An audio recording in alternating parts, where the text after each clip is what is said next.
A friend loveth at all times, and a brother is born for adversity. Proverbs 17:17. Having good friends is a major blessing in life.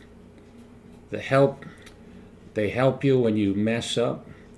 They give encouragement at opportune times. There's someone to share successes and failures with. And they strengthen us against enemies. Ecclesiastes 4, verse number 9, 2 are better than one, because they have a good reward for their labor. For if they fall, the one will lift up his fellow. But woe to him that is alone when he falleth, for he hath not another to help him up. Again, if two lie together, they have heat. But how can one be warm alone? And if one prevail against him, two shall withstand him. And a threefold cord is not quickly broken.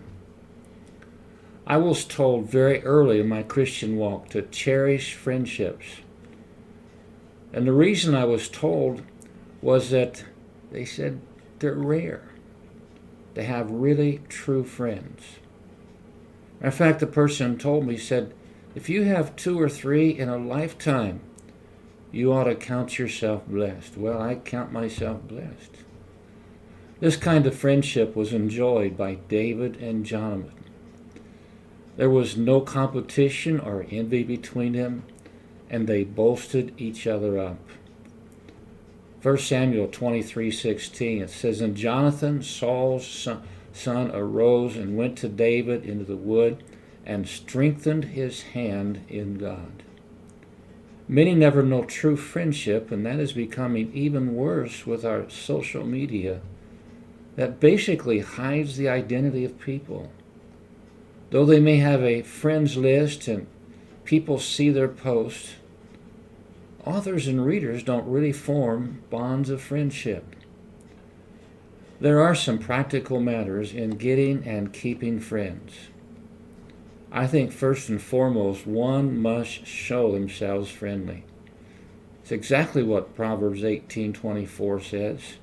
A man that hath friends must show himself friendly, and there's a brother that sticketh closer, a friend that sticketh closer than a brother. By the way, thinking you're friendly and showing it are two different things. Secondly, look in the right places.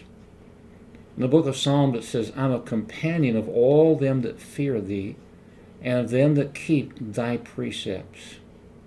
What's that tell me? I'm more likely to find a good friend at church than, let's say, at a bar.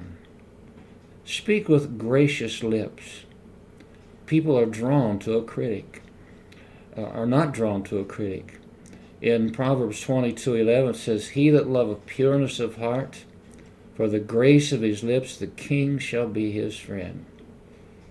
A critic, we find, is one born for adversity, exactly what our verse says here. A brother that is born for adversity. I think another practical matter in getting and keeping friends is be there, especially when someone is hurting. Just simply be there. Don't be so selfish that you don't want to see them that way. Though Job's friends didn't say much good about him, they were there. Though he was in horrible condition physically, they were there.